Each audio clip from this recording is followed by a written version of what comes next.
Kali ini saya mau bicara tentang hubungan politik antara PDIP dan Jokowi yang kembali mendidih. Ini tentu tidak terlepas dipicu oleh pernyataan Deddy Sitorus dalam sebuah konferensi pers sesaat misalnya setelah Hasto itu ditahan oleh KPK. Dalam pernyataannya secara terbuka, Deddy Sitorus mengatakan apa yang terjadi pada Hasto saat ini itu adalah kriminalisasi hukum. Hasto sejak awal itu ditarget karena sikap politiknya yang cukup keras, cukup kritis dan cukup tajam, memberikan kritik-kritik yang agresif kepada pemerintahan Joko Widodo. Tidak berhenti di situ, Deddy Sitorus mengatakan ada utusan yang datang kepada PDIP meminta Hasto itu untuk mundur dari posisinya sebagai sekjen PDIP, meminta agar Pak Jokowi yang saat itu masih kader PDIP untuk tidak dipecat. Dan yang ketiga, katanya ada 9 kader PDIP yang ditarget, yang dimana mereka itu akan juga disasar dalam kasus-kasus hukumnya. Jadi inilah yang kemudian menjadi titik mendidih bagaimana hubungan antara PDIP dan Jokowi kembali memanas. Sontak tak lama setelah itu kita mendengarkan secara terbuka Pak Jokowi memberikan respon yang menurut saya agak sedikit berbeda dari sebelumnya. Biasanya Jokowi kalau dikait-kaitkan dengan kasus Hasto, jawaban Jokowi terkesan cukup datar, normatif, dan menyerahkan segala sesuatunya itu pada persoalan-persoalan hukum.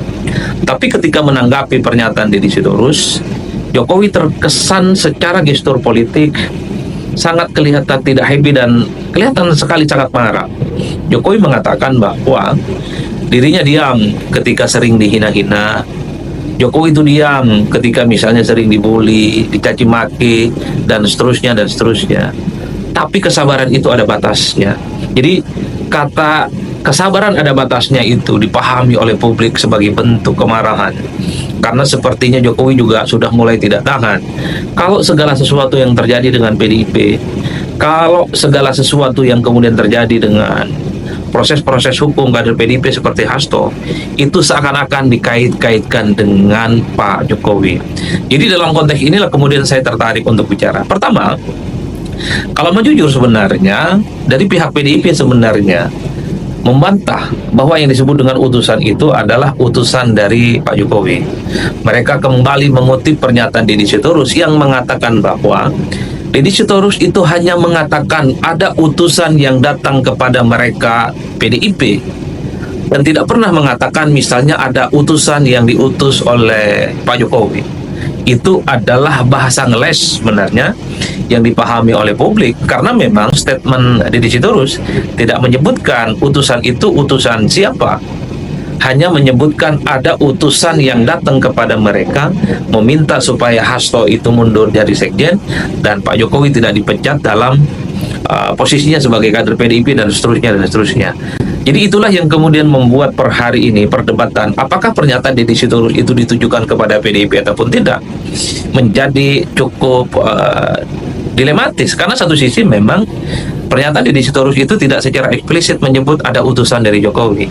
Deddy hanya mengatakan ada utusan. Tapi sekali lagi, siapa lagi sebenarnya yang dituduh bisa menggerakkan utusan-utusan orang penting ke PDIP kalau bukan posisi Presiden Republik Indonesia? Makanya tidak mengherankan respon Jokowi dan para relawannya bukan tidak mungkin apa yang disampaikan oleh Deddy Sitorus itu akan bertindak pada persoalan-persoalan yang lebih serius, yaitu akan dibawa pada proses-proses hukum. Relawan-relawan Jokowi yang sejak awal tegak lurus bersama dengan Jokowi, selalu konsisten bersama dengan Jokowi, meminta kepada Pak Jokowi tidak membiarkan tuduhan-tuduhan yang disampaikan oleh politisi PDIP seperti Deddy Sitorus itu hanya didiamkan begitu saja, tapi diproses melalui proses-proses hukum, karena itu sudah dianggap fitnah, itu dianggap sebagai hoax, menggiring opini, cenderung membabi buta, dan cenderung merugikan Pak Jokowi secara umum. Tapi itu tadi, sekali lagi, politisi PDIP seperti Guntur Romli mengatakan bahwa sebenarnya Deddy Sitorus itu tidak pernah mengatakan ada utusan dari Jokowi. Deddy Sitorus hanya mengatakan bahwa ada utusan yang datang ke PDIP. Nah, Itulah bahasa diplomasi politik yang sebenarnya untuk menghindari delik-delik aduan yang kemudian berintensi mengarah pada tindakan-tindakan yang dinilai melanggar persoalan-persoalan hukum. Itu yang pertama per hari ini. Jadi pada level PDIP sekalipun sebenarnya ingin memberikan klarifikasi yang disebut dengan utusan. Itu bukan utusan siapa-siapa, tapi hanya sebatas utusan untuk berlaku pada masyarakat umum dan tidak menyebut nama orang tertentu seperti Pak Jokowi. Tapi sepertinya relawan Jokowi, termasuk Pak Jokowi sekalipun, siapa lagi yang dituduh menyebut utusan itu kalau bukan Pak Jokowi dan para pendukungnya. Itu yang pertama. Nah, yang kedua, pertanyaannya adalah publik per hari ini itu bertanya-tanya, sebenarnya siapa yang paling layak dan dipercaya soal informasi utusan itu? Apakah informasi dari PDIP ataukah informasi bantahan yang disampaikan oleh Jokowi dan para pendukungnya? Tentu bagi PDIP apa yang mereka sampaikan ketika ada utusan yang datang kepada mereka meminta Hasto mundur dari sekjen, meminta supaya Jokowi tidak dipecat dan ada 9 kader PDIP yang ditarget secara hukum, tentu didasarkan atas fakta-fakta politik menurut versinya PDIP. Sementara menurut Pak Jokowi dan para pendukungnya itu adalah fitnah, hoax, membabi buta, tidak bisa dipertanggungjawabkan dan cenderung merugikan Pak Jokowi. Wajar kalau kemudian pernyataan-pernyataan yang disampaikan oleh Didi Sitorus itu dianggap cukup merugikan dan kalau bisa memang dibawa dalam proses-proses hukum. Bantahan yang semacam ini tentu menurut Pak Jokowi dan para pendukungnya cukup valid, cukup absolut, karena bagi mereka tidak pernah melakukan apa yang selama ini dituduhkan, ada utusan dan seterusnya. Jadi ada dua realitas politik yang menurut masing-masing versi itu betul. Versi PDIP ada utusan, sementara versinya Jokowi tidak ada utusan. Nah, publik yang tidak tahu apa-apa bingung. Siapa nih mau dipercaya? PDIP kah atau Jokowi kah?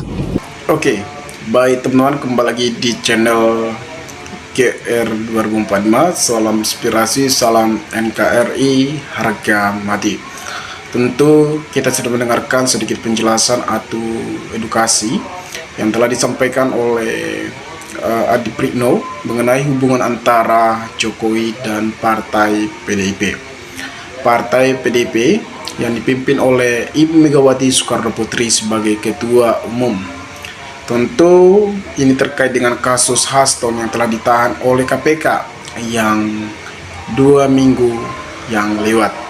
Tentu ini menarik dan ini sangat bermanfaat bagi kita agar kita mengetahui dalam situasi politik saat ini, apalagi mengenai Joko Widodo sebagai mantan presiden yang ke-7. Tentu banyak kerecian-kerecian atau pro kontra terhadap pernyataan-pernyataan yang telah disampaikan oleh Didi Sitorus sebagai kader partai PDIP. Tentu Jokowi juga salah satu mantan partai PDIP yang dulunya dia dianggap sebagai pengkhianat yang telah meninggalkan partai PDIP. Tentu kader-kadernya juga akan menganggap Jokowi seperti itu karena banyak hal-hal yang dilakukan oleh Jokowi yang tidak sesuai dalam situasi politik saat ini. Dalam pengubahan undang-undang untuk meloloskan Gibran dalam pencalonan pada Pilpres 2024. Jadi pada saat ini kenapa Jokowi dan keluarga Jokowi banyak diserang oleh atau banyak dikritik oleh masyarakat ataupun netizen-netizen terhadap sikap Jokowi pada saat ini? Tentu pernyataan-pernyataan atau statement Jokowi sebelum dia lengser, sebelum dia habis masa jabatannya, tentu Jokowi menyampaikan bahwasannya dirinya tidak akan lagi terjun, akan menjadi masyarakat biasa. Tetapi pada saat ini Jokowi membangun partainya sebagai partai TDK kalau tidak salah. Tentu kita melihat dalam situasi saat ini tertahannya Hasto sebagai sekjen partai PDIP, banyak situasi atau pro dan kontra terhadap sikap partai PDIP terhadap Joko Widodo. Ya, sebenarnya sah-sah saja karena kita melihat dalam situasi ini Jokowi sebagai mantan presiden tentu akan banyak tuduhan-tuduhan terhadap Jokowi. Apakah Jokowi di masa jabatannya ada hal-hal yang dia sembunyikan atau ada hal-hal yang dia tutupi? Tentu masyarakat akan mempertanyakan bagaimana dalam kepemimpinan Jokowi selama 10 tahun ini. Apakah dia ada korupsi ataupun ada hal-hal, apalagi dia sempat mendukung RK pada Pilkada 2024. Tentu dia mengatakan bahwasanya ketika kita memilih pemimpin, kita melihat rekam jejaknya. Karena itu saya memilih Ridwan Kamil karena saya melihat rekam jejaknya. Namun pada saat ini Ridwan Kamil telah diperiksa oleh KPK dan saat ini dia ditahan oleh KPK. Ketika Jokowi mendengarkan berita tersebut, Jokowi sangat kaget. Nah, tentu ini menjadi salah satu sasarannya terhadap Jokowi. Apakah Jokowi bermain terhadap RK? Nah, kenapa pada saat RK ditahan oleh KPK atau diperiksa atau digeledek oleh KPK saat sampai ke rumahnya, tentu Jokowi mendengarkan itu sangat kaget dan masyarakat pun kaget. Kenapa Jokowi kaget setelah mendengarkan RK diperiksa oleh KPK? Apakah Jokowi terkait korupsi? Jadi ini yang kita pertanyakan terhadap Jokowi. Namun kita tidak membahas soal korupsi dulu, tetapi kita mengenai hubungan antara Ibu Megawati dan Jokowi ataupun Partai PDIP terhadap Jokowi. Mulanya Jokowi tentu terjun ke dunia politik adalah salah satu tongkat atau bangunan yang telah dibangun oleh Jokowi, yaitu dari bermulanya Partai PDIP. Partai PDIP yang telah membesarkan nama Jokowi. Selama 10 tahun dia menjadi presiden, bahkan sebagai gubernur DKI Jakarta dia berasal dari Partai PDIP yang telah membesarkan nama Jokowi. Namun banyak kader-kader Partai PDIP yang mengatakan Jokowi adalah pengkhianat yang telah meninggalkan partai yang telah membesarkan namanya. Sebenarnya sah-sah saja kalau kita sebagai manusia ketika kita dibesarkan oleh orang lain ataupun ada orang lain yang berbuat baik terhadap kita, tetapi kita mengkhianati, telah meninggalkan dia, tentu kita akan dicap sebagai pengkhianat, sebagai janji-janji yang manis. Jadi ketika Jokowi dibilang pengkhianat, sebenarnya kita sebagai masyarakat pun ya fine-fine saja. Tetapi dalam situasi politik saat ini banyaknya serangan-serangan terhadap Jokowi. Ya, berbagai pengamat politik mengkritik dalam IKN yang saat ini mangkrak. Tentu ini menjadi salah satu tugas berat terhadap Pak Prabowo Subianto dalam kepemimpinannya pada tahun 2024 sampai 2029, karena ada kejanggalan-kejanggalan di masa jabatan Joko Widodo atau peninggalan-peninggalan Jokowi pada masa jabatannya. Nah, teman-teman, di sini kita akan membacakan sedikit komentar dari saudara-saudara kita, bagaimana mereka menanggapi soal pernyataan atau statement atau edukasi dari saudara kita Adi Pritno ini.